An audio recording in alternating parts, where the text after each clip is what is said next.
You are locked in a stone cell beneath the greatest arena ever built. Above you, 50,000 Romans just watched your husband die fighting a lion. The crowd is leaving. The torches are dimming. Then you hear footsteps, heavy, deliberate, coming closer. A shadow fills your doorway. It is the gladiator who survived today's massacre. He is covered in blood that is not his own. A guard unlocks your cell. The gladiator points at you. This is not a scene from a horror movie. This was Tuesday in the Roman Empire. What I am about to show you is the part of Roman history they do not teach in schools. The systematic state-sponsored nightmare that happened after the crowds went home. This is not speculation. It is documented by Roman writers themselves. And the evidence is literally carved into the walls beneath the Colosseum. If you stay until the end, you will never look at ancient Rome the same way again. Hollywood has been lying to you about gladiators for decades. Gladiator Spartacus. These films show you the blood and the combat, the honor and rebellion. What they do not show you is what happened in the hours after the games ended when the public spectacle transformed into something far more sinister. I am talking about a system so disturbing that modern historians created a new Latin term to describe it. Victoria carnalis, the carnal victory. Now, the Romans themselves never called it that because to them it was not even remarkable enough to need a special name. It was just normal. Here is what we know for certain. Roman writers like Martial, Juvenal, and Seneca documented a world where conquered women were warehoused beneath arenas and distributed as prizes, not metaphorically, literally handed out like rations to gladiators who performed well. The Roman state, the government itself operated this system with the same bureaucratic efficiency they used to build aqueducts and roads. The same civilization that built concrete, roads, and republican government also industrialized sexual violence on a scale the ancient world had never seen. This was not random cruelty. It was a system designed to turn entire populations into controllable inventory. Whenever Roman legions crushed a rebellion in Gaul or destroyed a city in Judea, they were not just winning battles. They were processing human beings. Men of fighting age were sent to die in mines or thrown into arenas. Children were sold across markets. Women were classified as captiva, war prizes owned by the state. Under Roman law, these people were no longer legally human. They were categorized as res, things. A conquered woman had the same legal status as livestock. Anything done to her was not considered a crime because the law did not recognize her as a person. But Rome's dehumanization went beyond legal definitions. It was reinforced through spectacle. The games were political theater meant to dominate conquered peoples and remind Roman citizens of the empire's absolute power. During the midday break in the arena, when elites left to eat, the most disturbing events took place. These were the fatal charades, mythological reenactments performed by condemned prisoners where the deaths were real. The poet Martial describes these scenes with shocking casualness.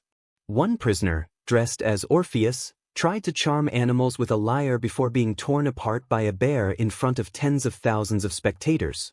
In another case, a woman was forced to reenact the myth of Pasiphae, resulting in her being assaulted by an animal until she died. This was treated as normal entertainment. Vendors sold snacks. Children were present. The events were advertised on city walls. This environment of bureaucratic cruelty also shaped the world of gladiators. Gladiators lived in a strange contradiction. Legally, they were slaves with almost no rights. Socially, they were celebrities. Their faces appeared in mosaics. Women from elite families were obsessed with them. Graffiti in Pompeii calls one gladiator the sigh of the girls and another the glory of the ladies. Some noblewomen paid guards for secret visits to gladiator barracks. Their sweat was collected and sold as a beauty treatment. But Rome feared them. The Spartacus rebellion had scarred the Roman psyche. 78 escaped gladiators grew into an army of 70,000 and nearly toppled Rome. When the rebellion was crushed, 6,000 survivors were crucified along the Appian Way, one body every 40 meters. Rome never forgot that humiliation. To control these dangerous yet valuable men, trainers and officials relied on a mix of punishment and reward, food, money, the hope of freedom, and, as sources suggest, access to conquered women. This pattern appears quietly but consistently across Roman writers. After major victories during the Grand Games, gladiators who fought exceptionally well were granted what ancient writers vaguely call privileges of the victor. Modern historians believe this privilege often meant controlled access to female captives kept beneath the arena. The entire process appears disturbingly bureaucratic. A victorious gladiator, still in armor and covered in blood, would be escorted by an arena official into the hypergeum, the underground maze below the arena floor.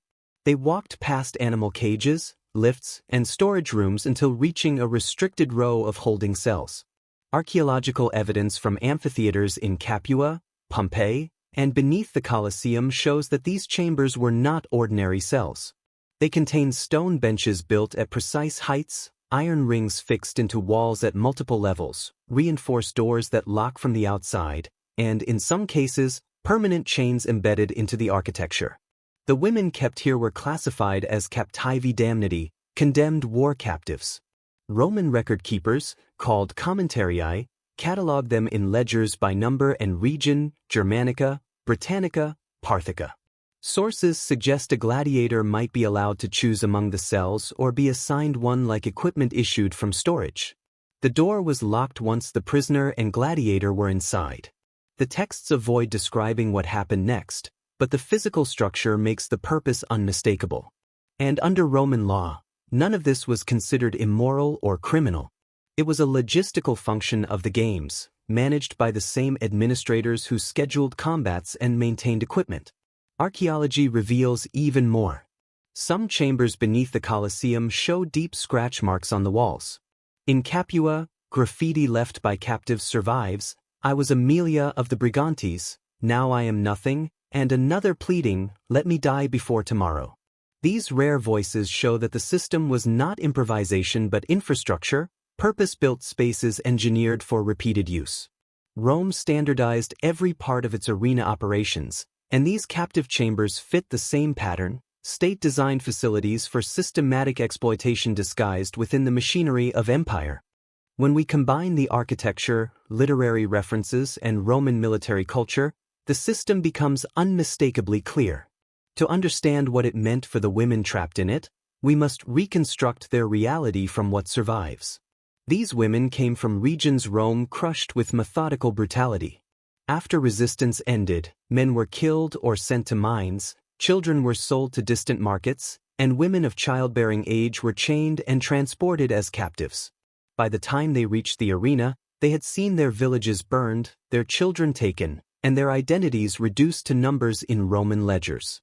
Locked beneath the arena, the waiting became its own torture. They heard the crowd roar, animals scream, and people die above them, knowing they would never be freed or ransomed. Rome did not negotiate with the conquered. Their families would never learn their fate.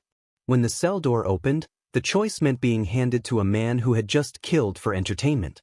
Legally, they had no personhood. Even suicide denied the state its property and would not save them. Rome used this system deliberately as psychological warfare. After the Jewish revolt in 70 AD, Josephus writes that distributing captured women was meant to humiliate survivors and crush future resistance. The message was simple: defy Rome, and your daughters will suffer. The games continued for centuries, even after Rome adopted Christianity.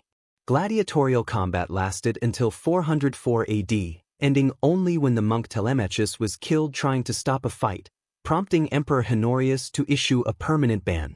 But the underground system of captivity did not disappear. The infrastructure remained, and the practice of taking war captives continued through the Byzantine era.